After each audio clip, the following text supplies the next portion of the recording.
In this video, I'm going to show you how to change a YouTube video from being private to unlisted or public. It's not as intuitive as you would think.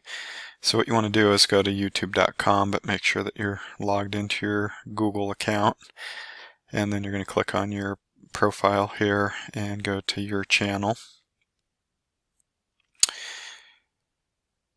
And you can either access the YouTube Studio from here or from this drop-down menu. So either way, get to your YouTube Studio.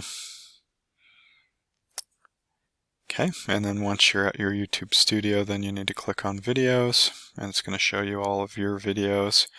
And you can see most of mine are marked as public, but I have some test videos here that I made just private. So if you wanted to make this unlisted so your students could see it, you would check this. If you want to make it public so that the world can see it, you would check this. So I'll make this one unlisted and I'll save it.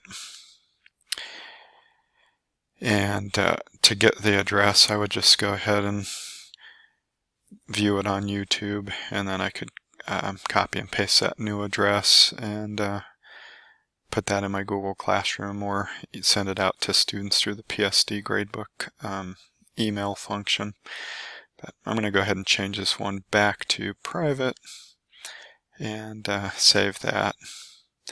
Alright, so that's how you change a YouTube video from being private to unlisted or public.